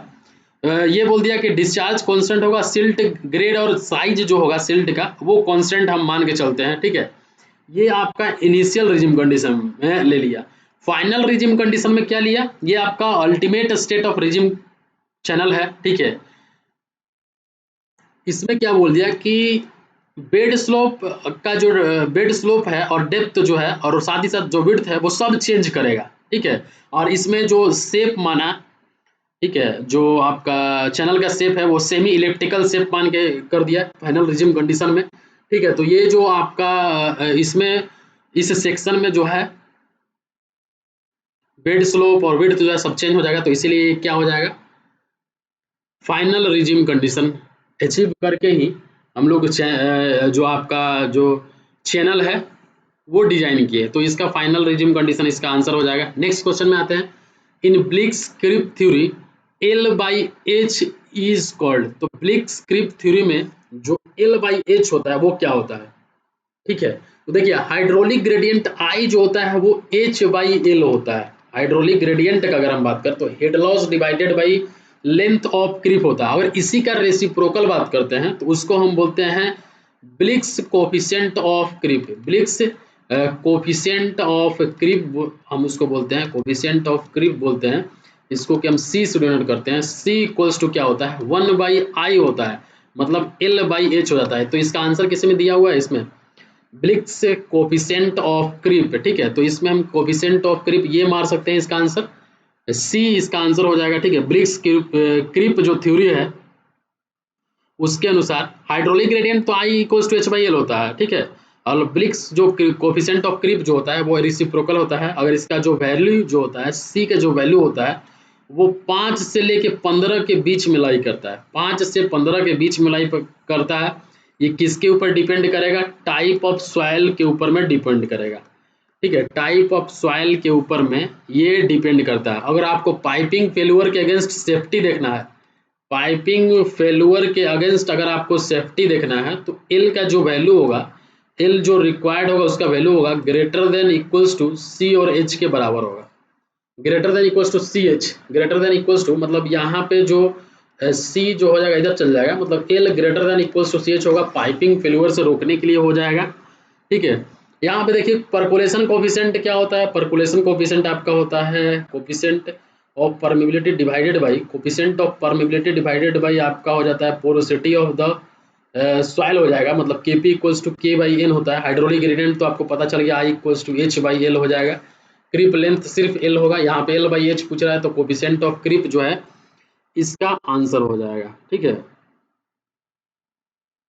आते हैं नेक्स्ट क्वेश्चन में, diversion headwork constructed across a river with heading up of water affected by the gates alone is called। देखिए गेट अगर जैसे ही आ जाता है, अगर दिया हुआ है स्ट्रक्चर में गेट, तो इसका आंसर सिंपली बराज हो जाएगा।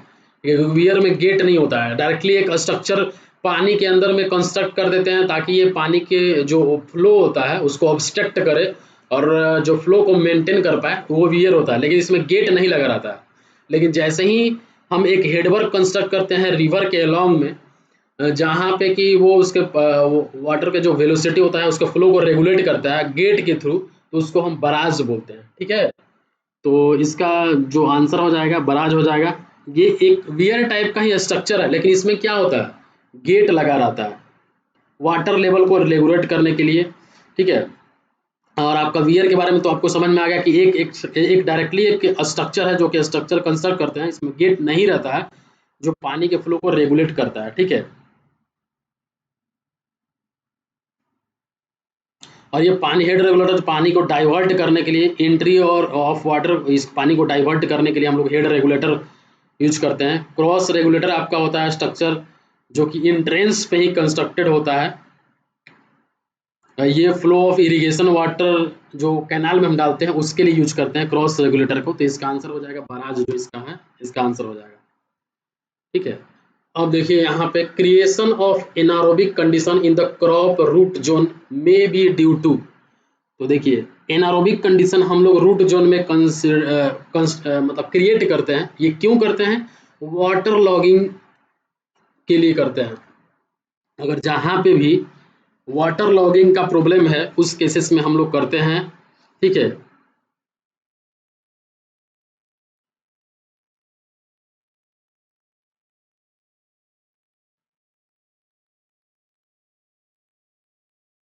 तो इसका आंसर क्या हो जाएगा? वाटर लॉगिंग हो जाएगा। Temporary spores are called. ठीक है, तो इसको हम लोग टेम्पोररी स्पोर्स को क्या बोलते हैं? एक टाइप का ये क्या है? टेम्पोररी स्पोर्स, और इसको हम बंड्स भी बोलते हैं। BUNDS बंड्स बोलते हैं। वियर तो होगा नहीं, क्योंकि वियर तो आपका एक स्ट्रक्चर है जो कि पानी के अंदर कंस्ट्रक्ट होता है वाटर को रेगुलेट करने के लिए। बराज आपका गेट लगा रहता है, तो ये दोनों तो ऑप्शन होगा नहीं। ठीक है, कैनाल और बंड में ही होगा। कैनाल एक नैरो आपका चैनल है जिससे कि पानी को हम लोग फ्लो करते हैं फॉर डिफरेंट पर्पसेस के लिए, तो कैनाल भी नहीं होगा। बंड्स इसका आंसर हो जाएगा। ये एक टाइप का टेम्पोररी स्ट्रक्चर होता है जो कि हम लोग हर साल फ्लड के बाद हम इसको कंस्ट्रक्ट करते हैं, टेम्पोररी स्ट्रक्चर को। ठीक है,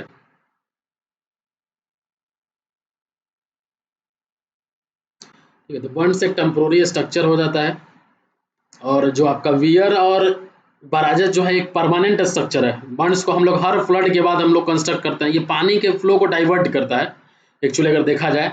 मतलब अगर आपका कहीं पे लार्ज रिजर्वायर है तो वहाँ से पानी जो है आपका चैनल्स में, रिवर्स में इस तरह से इसको डिफ्लेक्ट करेगा फ्लो को। ठीक है, तो बंड्स ये हो जाएगा। अब आते हैं नेक्स्ट क्वेश्चन में। Semi module outlet are those outlets in which semi module outlets are those outlets in which discharge gets affected but the change in a water level of the distributing channel but not with the change in the water level of filled channel।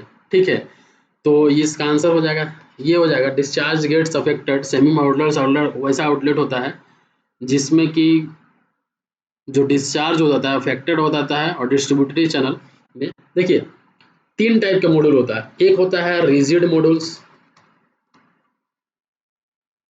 ठीक है, rigid modules होता है। इसका अगर हम बात करें तो ये आपका दिस मॉड्यूल्स, ये जो मॉड्यूल्स है, this modules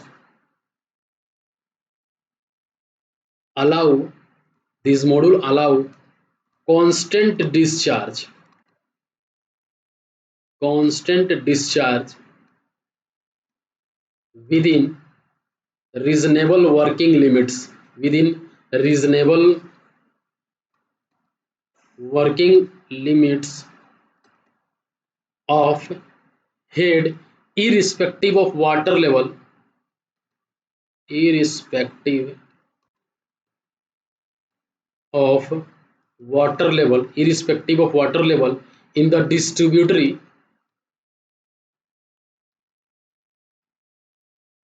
and the water course of the main canal, and water course of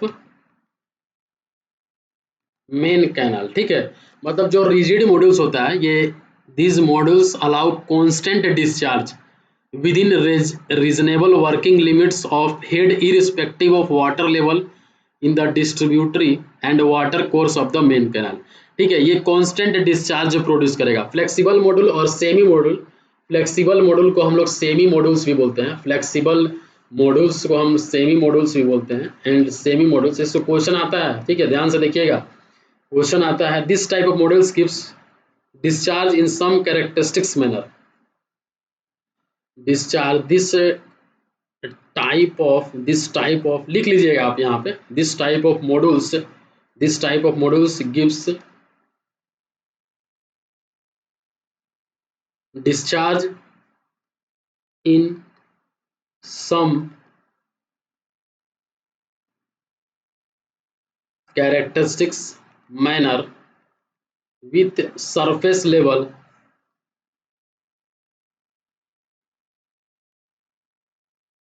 in the supply channel, with surface level in the supply channel, but independent of the variation of the water level in delivery channel, but the independent of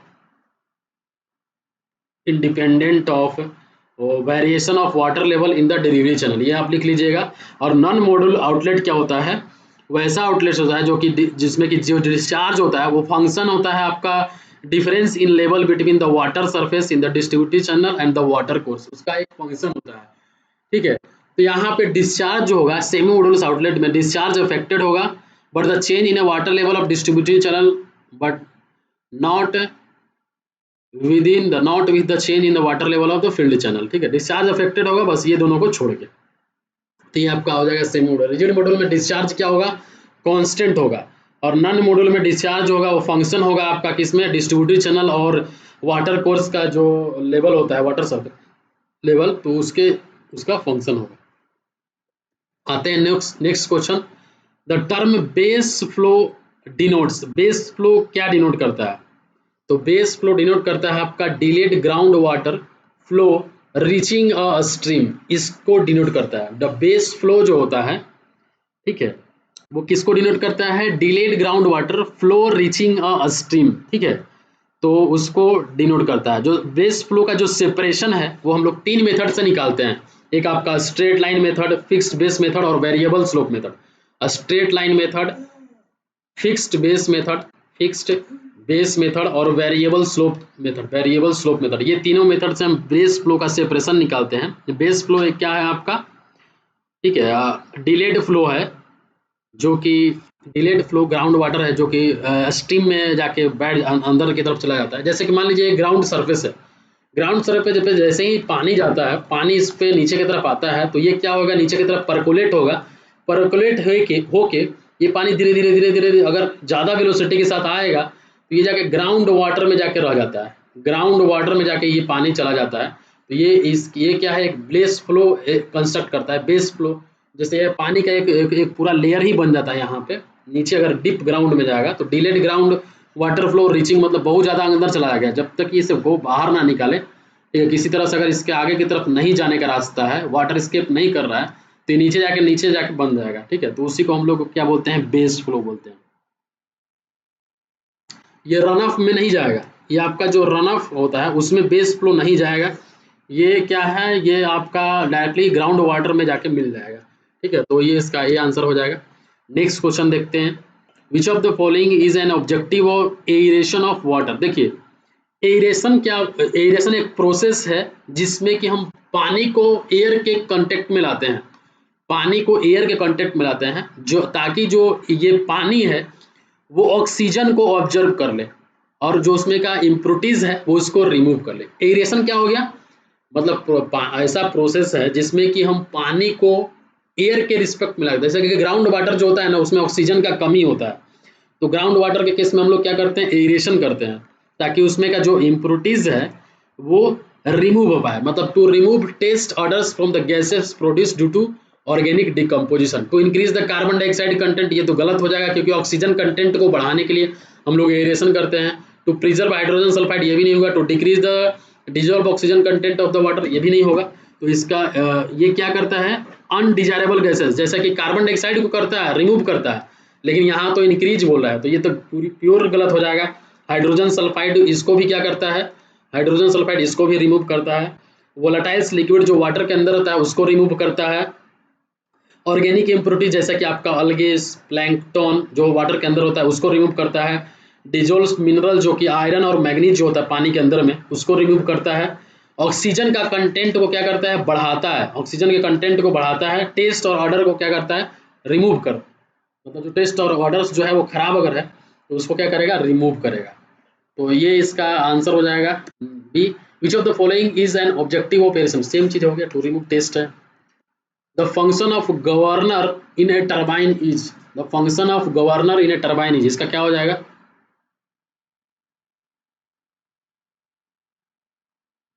तो यहाँ पे इस video को समाप्त करते हैं।